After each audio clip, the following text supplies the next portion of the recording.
Welcome to this edition of the $1 Million Mastermind Podcast. This is where we pick the brains of high achievers from all walks of life and get their hard-earned, real-world insights on winning. I'm your host, Larry Weidel.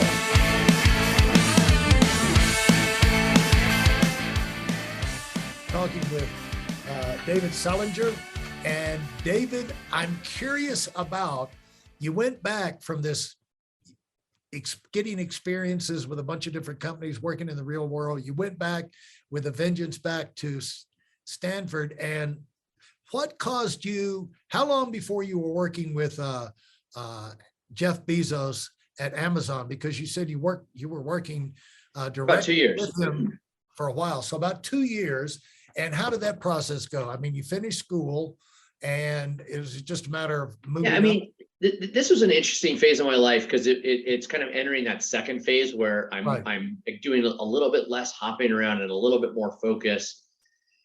And all the experiments that I had done in that earlier phase had built up a pretty significant ego. And so working with Jeff was kind of interesting because he had caught me at the peak of my ego. So I would go into these meetings with him, and I think it was really good. I think it turned out to be okay, because I would go to these meetings and everyone else would be like on pins and needles because Bezos is about to walk in, and no one else would like push back to him, and they were kind of scared. And you know, now that I'm a CEO, I kind of recognize how much I would value people that'll push back when they have data to support them being right.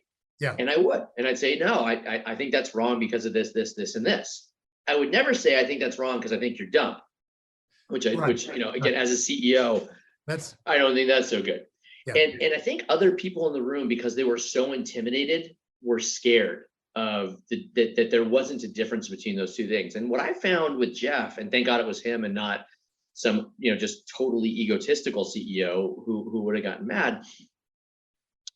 I found that when I brought Jeff data, we debated. But you know what he did every single freaking time? He listened to me.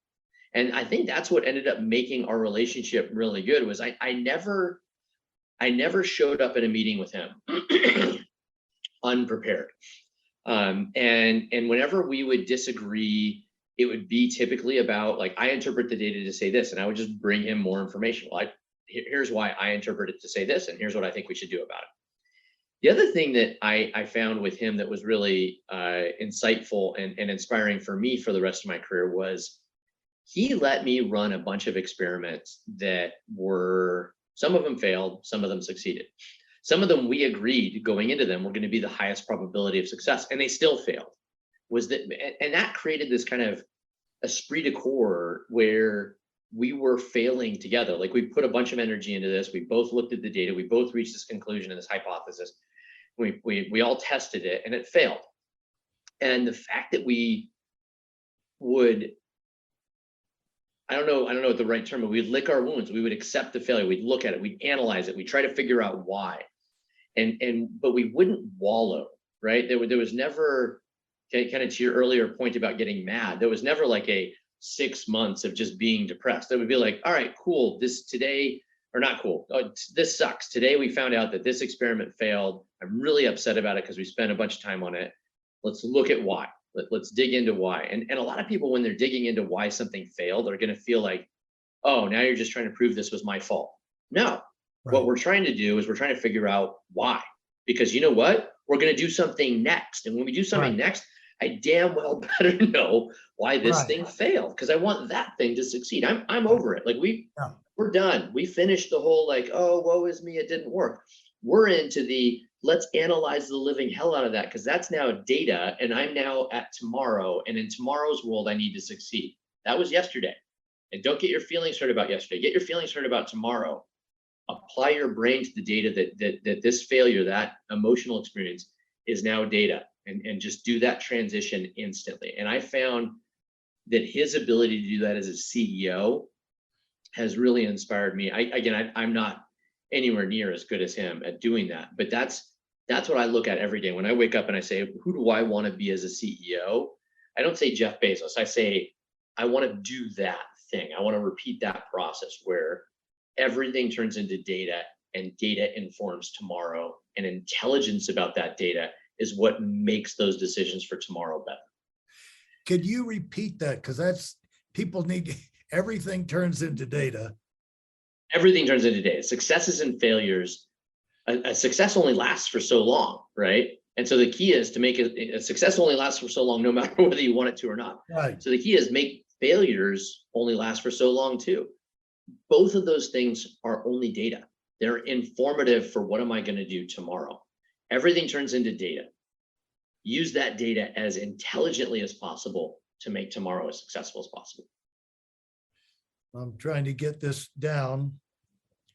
And that is really well said. I hope people pay attention to that. I was thinking while you were talking, another side to that, why is basically keeping your wits about you when things go. And, you know, if you need a temper tantrum, go ahead and have it, but then get back and start taking a look at it. But it's like we worked together on a $1 million Ferrari or something for a race car, well, wherever they call those things. You send it out and the thing is just not performing. You know, it's just the engine, there's problems. And you bring it back in the garage. You don't just say, put it, you know, where's the dump truck? Let's take this thing to dump, start all over. What they do is they lift the hood, because it could be nothing more than something, a speck of something in one of the 12 or something cylinders with a spark plug or something, a little fur ball or something. And you lift up the hood, you take a deep breath and you start debugging this thing. You know, you have your, one of the most recent examples would be SpaceX, right? Elon Musk's right. SpaceX. Yeah. So for the first, I think it was 5 years, every one of SpaceX's large rocket launches, do you know what they did? Failed. It blew up, yeah, right? blew up, and yeah. Everybody pointed to him and said, ha, ha, ha, ha, ha. And what Elon Musk said, and he published this, he said, I am going to do this, but what I'm going to do is I'm going to do it cheaper and faster than everyone else. And every one of those failures, I'm going to fully instrument and get all the data for how it failed, so that by the time I get to 6 years into this business, most rocket companies after 6 years have launched exactly 0 rockets and have no information, but they have these great designs and plans. Right. He's already had 5 failed launches that generated terabytes of data for him. So his 6th launch was successful, his 7th launch failed. But by the time you get forward 10 years, every single one of those failures was data. Every one of those failures was data that turned into fuel, that became the fuel for every one of his future successes. And now SpaceX launches more satellites than anybody else in the world, as far as I'm aware. Now, you took these lessons, and how did you now, when did you get the signal inside yourself that it's time for me to go on my own? So I'm going to admit a mistake I made in my career here, which is, I don't know, maybe a mistake. I saw Jeff failing at something that I thought was really important. And it's written about in a lot of books now. It was a project called Gurupa, Gurupa. And it was this platform that he committed to migrating all of Amazon to this platform. And I analyzed it and it was crap. It was really, really bad. And Jeff, despite having the first 10 projects fail on Gurupa, continued to insist that we needed to move to Gurupa. So I had a bunch of engineers that reported to me quit. I then watched my peers and they started losing engineers. And so I then went up and I met with the head of infrastructure. And I said, look, here's the data. We have all these engineers quitting. Here are the quotes from our principal engineers stating this is a problem and it's not going well. I need to know that you're aware of this and you're going to solve this because it's affecting my ability to meet my goals. And we didn't have a good conversation. We had a bad conversation and it didn't go well. And he said, you know, you needed to go do your thing. I said, I'm going to do my thing, but this is slowing me down and I need you to fix it. And I was probably considered out of line in making that statement. But now it's well documented. Like, it was a failure. And a year after I left, Jeff went and met with all the engineering leads and said, this was a huge failure. I'm sorry, we're going to change direction. And I had lost faith in Jeff because he refused to see the data. And so while I do give him all this credit, I think that was the one time when he didn't do it.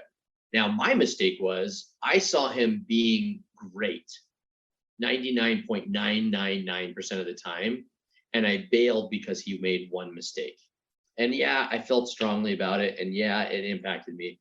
But I'm pretty sure I would have made a lot more money and stuff like that had I just stayed at Amazon.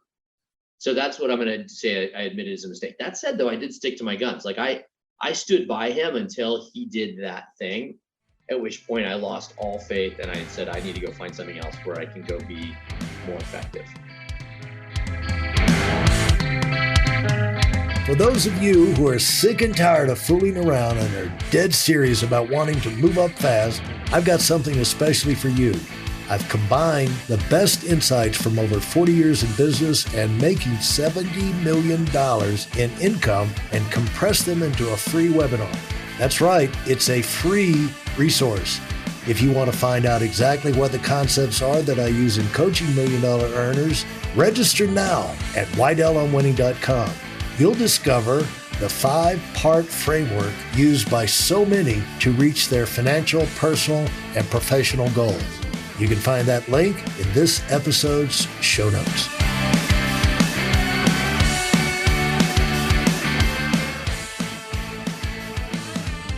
And so that turned into your own company? That turned into Redfin. Yeah, so I left and actually I started building Redfin for about 6 months, 8 months while I was still at Amazon. We launched and it just exploded. It was like the hottest hot of the hot. And so I had to leave. I was the CTO and co-founder at Redfin. And like I said, that's just transformed the entire real estate world. We built, at the time, this is 2003, 2004, we built the very first interactive maps on the internet.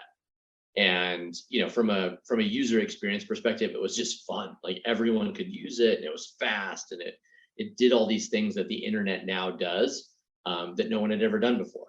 And so we launched and we had 450,000 unique visitors on the day we launched, just because it was that cool. It was like one of the first major viral sensations of the internet.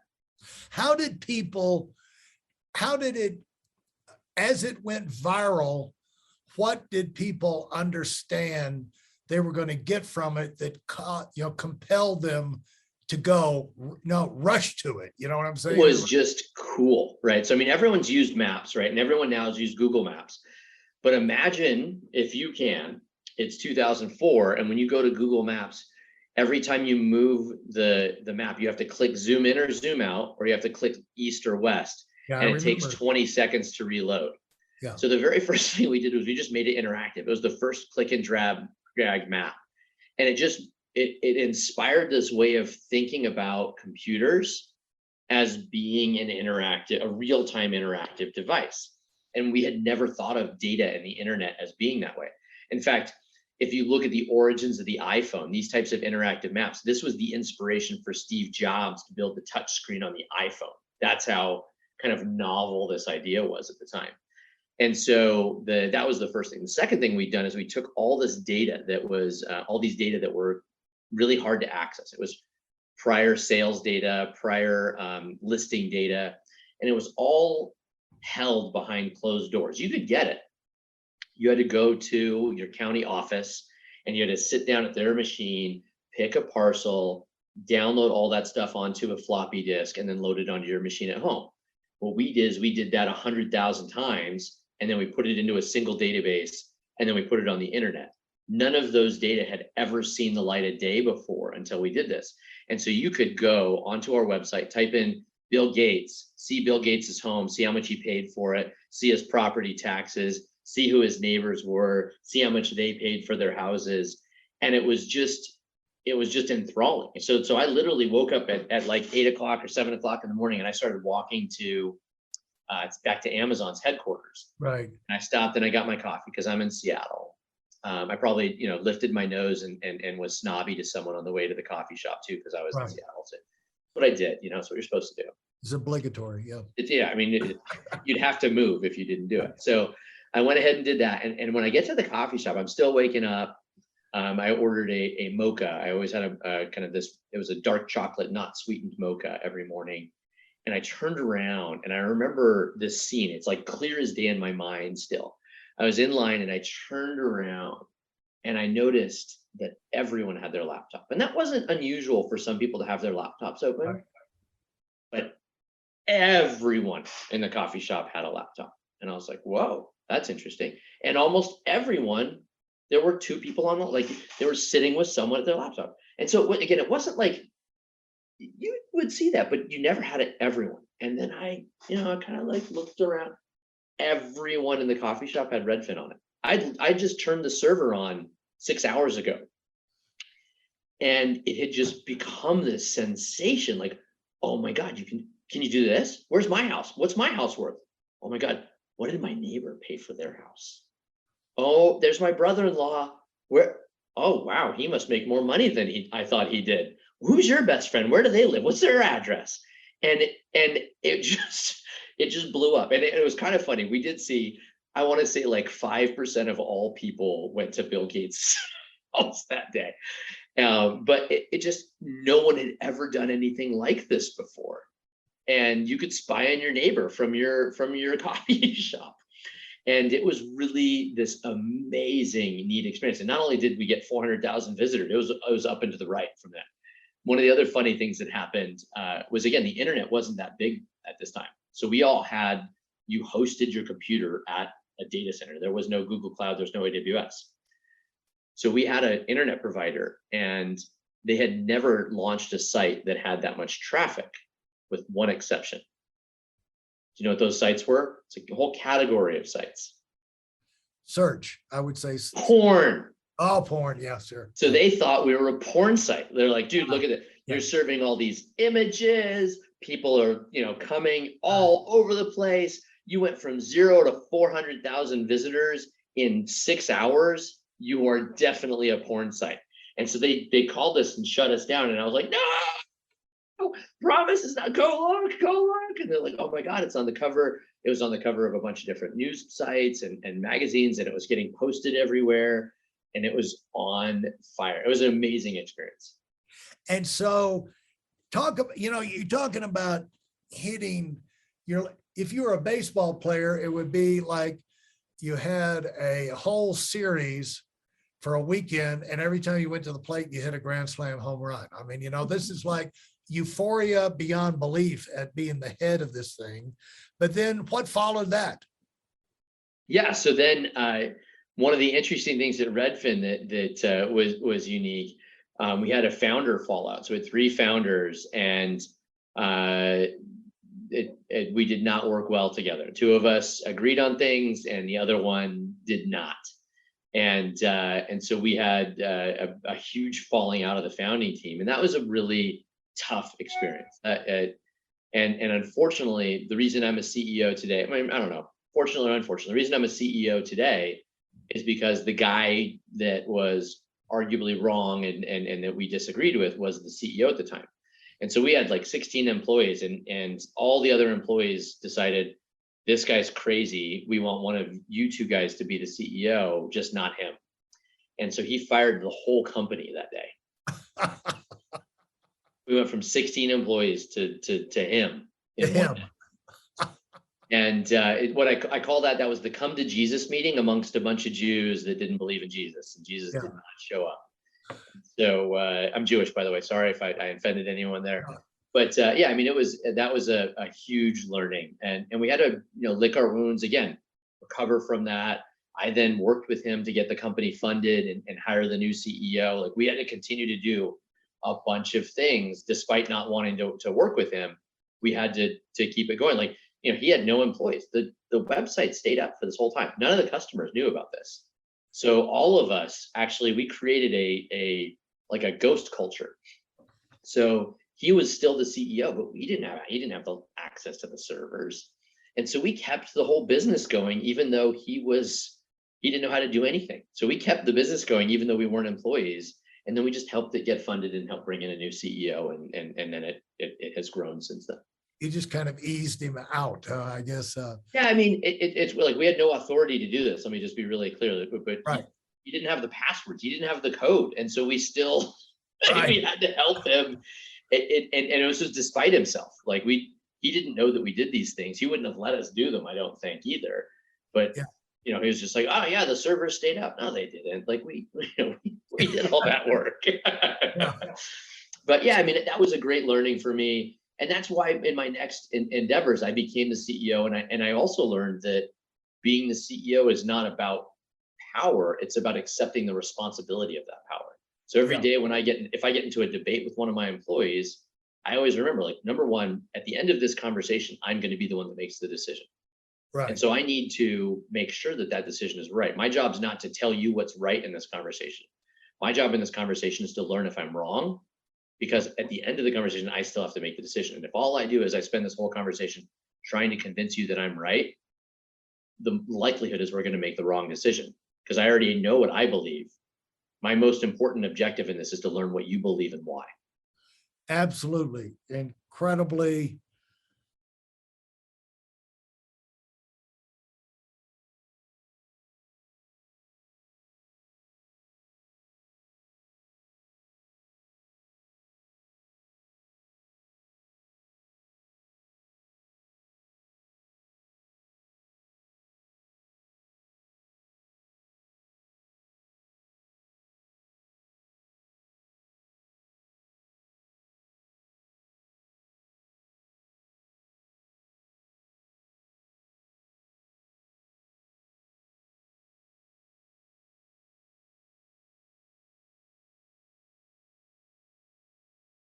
Valuable lesson for a CEO to learn, but also we almost should have that printed on a card on our desk. Well, it's because, I think a lot of CEOs believe they either have to be this humble servant leader, or they have to be this authoritarian leader. And in my belief, you can't get away from being an authoritarian leader. There's a power structure. You own that power. Freaking own it, right? Don't be a wuss. Don't pretend you're some sort of servant leader where I'm going to go to the meeting and, if that's what you think we should do, that's BS.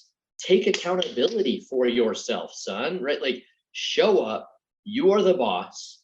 You have to make this decision. Now, you can take everything they say into consideration, and you probably should, or you should fire them. And you can make a decision that they don't agree with. And those are all good outcomes. The only bad outcome is if you pretend you weren't in charge at that meeting. You failed everyone if you do that. Fantastic. Fantastic, David. So much to think about there.